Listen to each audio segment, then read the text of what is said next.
నమస్తే అండి. Welcome to Chaitrika's kitchen. ఈరోజు మన చైత్రికాస్ కిచెన్‌లో ఒక మంచి డీటాక్స్ డ్రింక్‌తో మీ ముందుకొచ్చేసాను. యాక్చువల్‌గా ఇది నైట్ టైమ్ తీసుకునే డ్రింక్ అనే కాదు, ఎర్లీ మార్నింగ్ ఎంప్టీ స్టమక్‌తో కూడా మీరు ఈ డ్రింక్‌ని తీసుకోవచ్చు. ఇందులో అన్నీ న్యాచురల్ ఇంగ్రీడియెంట్స్‌తో చేసినవే కాబట్టి ఎలాంటి సైడ్ ఎఫెక్ట్స్ ఉండవు. నేనైతే యూజ్ చేస్తున్నాను. నాకు చాలా బాగా అనిపిస్తుంది. అందుకే మీ అందరితో షేర్ చేసుకోవాలని ఈ వీడియో చేస్తున్నాను. ముందుగా ఒక పాన్ తీసుకొని, ఆ పాన్‌లో ఒక కప్పు వరకు అజ్వాయిన్, దాన్ని మనం వాము అంటాము. అలాగే ఒక కప్పు వరకు ఫెన్నెల్ సీడ్స్, దాన్ని మనం సోంపు అంటాము. ఇంకొక కప్పు, సేమ్ అదే కప్పు మనం ఏదైతే మెజర్‌మెంట్ చేసుకుంటున్నామో అదే కప్పుతో మీరు జీలకర్ర, ఇవన్నీ కూడా 3 సమాన భాగాలుగా తీసుకోవాలి. ఇందులో ఎలాంటి కన్‌ఫ్యూజన్ అవసరం లేదు. తర్వాత 2 ఇంచుల వరకు దాల్చిన చెక్క. ఇది నేను డైరెక్ట్‌గా వేస్తున్నాను. మీ దగ్గర ఒకవేళ పౌడర్ చేసుకోవాలి అనుకుంటే మీరు పౌడర్ ఉంటే పౌడర్ కూడా మీరు పౌడర్‌లో కలుపుకోవచ్చు.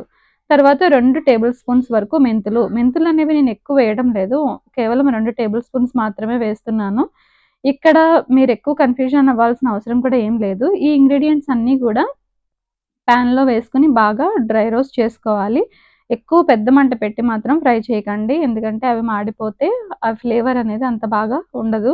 సో, చిన్న మంట మీద ఇవన్నీ దోరగా వేయించుకోవాలి. మనం తీసుకునే వాము అయినా, జీలకర్ర అయినా, సోంపైనా ఇవన్నీ కూడా డైజెషన్‌కి, గ్యాస్ ప్రాబ్లమ్స్‌కి ఇవన్నీ చాలా బాగా న్యాచురల్‌గా వర్క్ అవుతాయి. టాబ్లెట్స్ వేసుకొని మనం రిలీఫ్ పొందేదానికన్నా ఇలా న్యాచురల్‌గా మనం తీసుకునే రెమెడీ చాలా బాగా వర్క్ అవుతుంది. సో, తప్పకుండా ట్రై చేయండి. అలాగే దాల్చిన చెక్క కూడా బరువు తగ్గడానికి, అలాగే మెంతులు గూడా మనకి టైప్ 2 డయాబెటిక్ షుగర్ లెవెల్స్ ఇవన్నీ కంట్రోల్ చేసుకోవడానికి ఉపయోగపడుతుంది. ఓవరాల్‌గా ఎలాంటి ఇష్యూస్ ఉన్నా కూడా ఈ హెల్తీ డ్రింక్ చాలా మంచిది.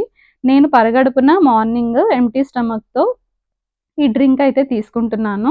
మీరు కూడా మీకు నచ్చితే ఒకవేళ ఈ డ్రింక్‌ని బెడ్ టైమ్ అప్పుడు అలాగే మార్నింగ్ ఎంప్టీ స్టమక్‌తో తీసుకోండి. తీసుకున్న తర్వాత ఒక హాఫ్ అన్ అవర్ వరకు మాక్సిమం ఏమి తినకుండా ఉండేలా చూసుకోండి. తర్వాత ఈ డ్రింక్‌ని మనం ఒక టీ స్పూన్ వరకు ఒక గ్లాస్‌లో వేసుకొని గోరువెచ్చని నీళ్ళల్లో ఈ డ్రింక్‌ని కలుపుకోవాలి. చల్లటి నీళ్ళలో కన్నా గోరువెచ్చని నీళ్ళల్లో తీసుకోవడం వల్ల మనకి తాగడానికి కూడా ఈజీగా ఉంటుంది. ఇంకా టేస్ట్ వైస్ వచ్చేసి ఇది కొంచెం చిరు చేదైతే ఉంటుంది. కొత్తగా తాగే వాళ్ళకి ఇబ్బంది అని మాత్రం ఫీల్ అవ్వకండి. పెద్ద చేదైతే ఏముండదు. కొంచెం చిరు చేదైతే ఉంటుంది. సో, ఇది ఎర్లీ మార్నింగ్ అలాగే బెడ్ టైమ్ తీసుకొని తప్పకుండా మంచి హెల్త్ బెనిఫిట్స్ అయితే పొందుతారని ఆశిస్తున్నాను. ఈ వీడియో గనుక మీకు నచ్చితే తప్పకుండా లైక్, షేర్ అలాగే సబ్స్క్రైబ్ చేసుకోండి చైత్రిక కిచెన్‌ని. మళ్ళీ మరొక మంచి వీడియోతో మీ ముందుకొస్తాను. తప్పకుండా మన ఛానెల్‌ని మీరు సపోర్ట్ చేయండి. ఈ సపోర్ట్ వల్ల నాకు మరింత ఎంకరేజ్‌మెంట్ అనేది ఉంటుంది. Thank you so much for watching.